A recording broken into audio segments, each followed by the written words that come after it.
What's going on, everyone? Mike Kadlick, Tayler Kyles here for CLNS Media outside of Gillette Stadium as the Patriots continue to get ready for their weekend matchup against the Arizona Cardinals coming up on Sunday. A reminder, we're powered by PrizePicks and Game Time. Head over to PrizePicks, use code CLNS, you get $50 instantly when you play $5. And head over to Game Time, use code CLNS for $20 off your first purchase. Terms apply. Taylor, we're not going to talk about the Patriots today. We're going to talk about former Patriots head coach, now current UNC Tar Heels head coach Bill Belichick, officially signing a 5-year, $50 million contract to take over the football program in Chapel Hill. We've done plenty of stand-ups, discussions on this on the podcast over the last couple weeks. I don't think either of us thought that it was going to really happen when it first started. Both said that we didn't think we could see him in the NIL era of college football, but he brings his friend Michael Lombardi as the GM. He's going to handle all of the business side. He's going to probably help out with some of the recruiting side, but it's very real here. Bill Belichick is going to be wearing Carolina blue on the sidelines next season. Before we get into it, before we get into Seth Wickersham's report on ESPN today, before we get to Brian Belichick's reaction to it, your quick thoughts on this actually coming across the finish line. What do you expect from Bill in Chapel Hill next season? Yeah, first off, huge shout out to Ani Connolly of Reed Optional and The Guardian. He was on top of this from the jump, has done a great job reporting on it. I want to give him his flowers because I know a lot of the bigger names have kind of been making sure they were the ones who were like, yep, the our ESPNs sources. of the world, exactly. Yep, but no, Ali Connolly, we see you, brother. Great work by Inside you. Carolina, too. Local sports blog in North Carolina was all over as well. So shout out to CLNS Media giving everybody else some right? love. Yeah, but in all seriousness, we were saying not only the NIL era, but also the money that UNC would have to put up for Bill Belichick to not only be there, but also for his recruiting class. But we know, I think it went from something like $7 million to like it was 20, $4 to like $4 $20 million. $4 Yeah. to $20 million. So clearly they were willing to have that investment in him.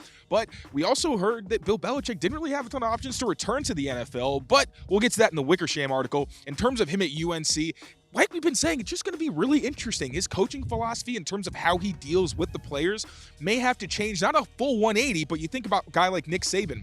He was the Bill Belichick of college, where he was very intense. He demanded a lot from his players, but part of the reason he retired, he admitted, was the NIL era. Yep. So at least he can get perspective from Nick Saban, from Jed Fish. He has a ton of connections in college football that should be able to help him with his transition. But at the same time, now UNC, they have the Bill Belichick Bible. Even when he leaves, Stephen Belichick's going to be there. Yep. He has access to Bill Belichick. So UNC is setting themselves up well to not just be a basketball school, but maybe become a football powerhouse as well. Going to be really fun to watch. It's going to kind of be like Coach Sanders when he went to Colorado. Now you got a huge name. If you weren't watching UNC football before, which you had to because Drake May was there for a couple seasons, but I'm sure people will now. Yeah, going to be fascinating to see him in the college ranks and kind of looping that into this Seth Wickersham, another tell-all from Wickersham, ESPN's senior writer, investigative reporter type guy, bringing out some knowledge on Belichick and his actual transition to college, talking about him, Michael Lombardi, Josh McDaniels, all having like Patricia too, like Zoom calls every week talking about the game. And then Bill starts talking about college football, and they kind of figure out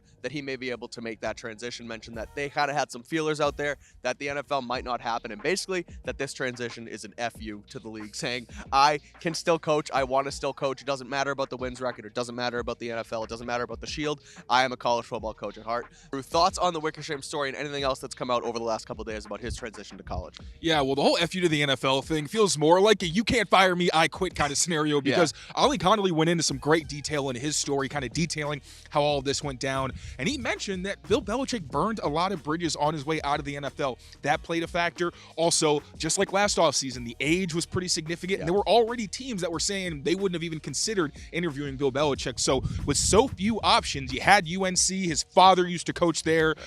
There's connections to the program. So it did make sense for him to say, you know what, I want to get back into coaching, period.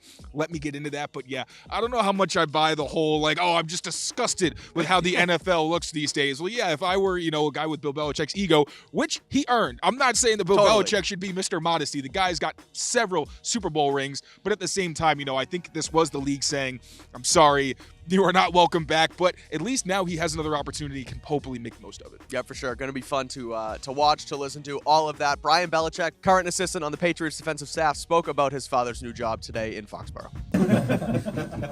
I did hear something else happen this week. Really happy for my dad. I mean, he's. I think a lot of people were excited, including him, and it's gonna be fun to watch. And